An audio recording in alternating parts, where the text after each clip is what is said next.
এই ভিডিওতে দেখাবো এই ধরনের বাক্যগুলোকে কিভাবে তোমরা ইংলিশে বলবে। বাক্যগুলো দেখো, ওর সঙ্গে আমার বন্ধুত্ব আছে, ওর সঙ্গে আমার বন্ধুত্ব ছিল, ওদের সঙ্গে আমাদের বন্ধুত্ব নেই। তারপরে তোমার কি ওর সঙ্গে বন্ধুত্ব আছে? খুব প্র্যাকটিক্যাল কথা, প্রতিদিনের কথা, সবাই এই ধরনের কথাগুলো বলে। প্রথমে বলি, এই ধরনের যে সেন্টেন্সগুলো এখানে আমি দেখাচ্ছি, মানে আমি তোমাদের শেখাতে যাচ্ছি, এই ধরনের সেন্টেন্সগুলো তোমরা যখন ইংলিশে বলার চেষ্টা করবে তখন তোমাদের একটা জায়গায় একটু অসুবিধে হলেও হতে পারে। এখন সেন্টেন্সগুলো যদি এরকম থাকতো যে ওর সঙ্গে আমার সম্পর্ক আছে, ওর সঙ্গে আমার সম্পর্ক ছিল, ওদের সঙ্গে আমাদের সম্পর্ক নেই, বা তোমার কি ওর সঙ্গে সম্পর্ক আছে, তাহলে তো খুব সহজে সেন্টেন্সগুলো ভাবা যেতে পারতো বা ভাবা যেত। কিন্তু এখানে এই যে আমার বন্ধুত্ব বা আমাদের বন্ধুত্ব, তোমার বন্ধুত্ব, এই ধরনের যে বাংলা এক্সপ্রেশন এখানে জুড়ে দেওয়া হয়েছে, তার জন্য যখন ইংলিশ বলতে যাবে তোমাদের একটু খটোমটো লাগবে। তো সেই কারণেই আমি এই ধরনের বাক্যগুলো এখানে চুজ করেছি, তোমাদের জানাবো যে এই ধরনের বাক্যগুলোকে কিভাবে ইংলিশে বলতে হয়। এখন প্রথমে আমি তাহলে সেন্টেন্স স্ট্রাকচারটা দেখিয়ে নিই। সেন্টেন্স স্ট্রাকচার খুবই সহজ। প্রথমে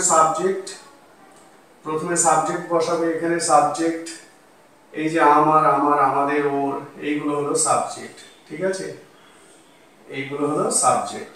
কার বন্ধুত্ব আছে? না আমার আছে, আমাদের আছে, ওর আছে, তোমার আছে। ঠিক আছে, এগুলো হলো সাবজেক্ট। এখন এই সাবজেক্টের জায়গায় যে কোনো নামও বসতে পারে, যে কোনো মানে ব্যক্তিবাচক কিছু একটা বসতে পারে।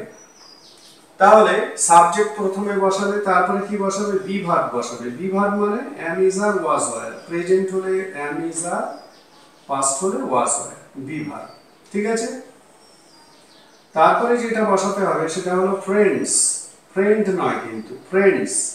এই জায়গাটা একটু খেয়াল রাখবে, ফ্রেন্ডস। তার মানে সাবজেক্ট, বিভাগ, ফ্রেন্ডস। Next with. এইবারে কি বসাতে হবে? এইবারে এই যে প্রথমে যে ওয়ার্ডগুলো ইউজ করা হয়েছে, ওর, ওদের, হ্যাঁ, ওর, এই ওয়ার্ডগুলোর অবজেক্ট ফর্ম মানে ও। ওর মানে ও বা সে, ওর বা সে। এই যে সে, এখান থেকে অবজেক্ট ফর্ম কি? হিম। এক্ষেত্রে হিম, এক্ষেত্রে দেম, তার মানে এখানে অবজেক্ট। ঠিক আছে, এখানে নামও বসতে পারে, কারণ নামের কোনো পরিবর্তন হয় না। প্রোনাউনের যেমন অবজেক্ট ফর্ম পাওয়া যায়, নামের কোনো অবজেক্ট ফর্ম পাওয়া যায় না। সাবজেক্ট অবজেক্ট ফর্ম একই। তাহলে সাবজেক্ট, বিভাগ, ফ্রেন্ডস, উইথ, অবজেক্ট।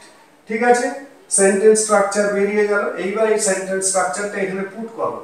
ওর সঙ্গে আমার বন্ধুত্ব আছে, তার মানে I am friends with him. ওর সঙ্গে আমার বন্ধুত্ব ছিল, তার মানে পাস্ট টেন্সে বলছো I was friends with him. ওদের সঙ্গে আমাদের বন্ধুত্ব নেই, নেগেটিভ, তার মানে আমাদের নেই, we are not friends with them. তোমার কি ওর সঙ্গে বন্ধুত্ব আছে? তার মানে are you friends with him. বোঝা গেল? এইভাবেই সেন্টেন্সগুলোকে ইংলিশে বলতে হবে। তাহলে আমার বন্ধুত্ব আছে, I am friends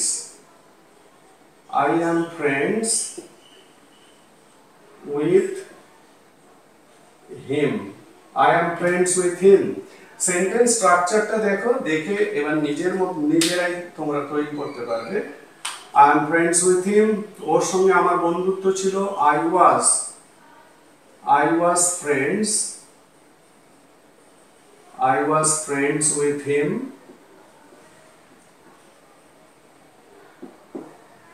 ওদের সঙ্গে আমাদের বন্ধুত্ব ছিল, এই বন্ধুত্ব নেই, ওদের সঙ্গে আমাদের বন্ধুত্ব নেই, নেগেটিভে we are not friends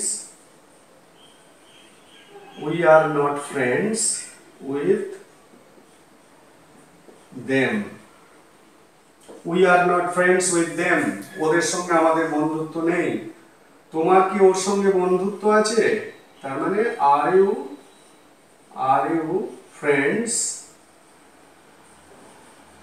with him, are you friends with him, ওর সঙ্গে কি তোমার বন্ধুত্ব আছে?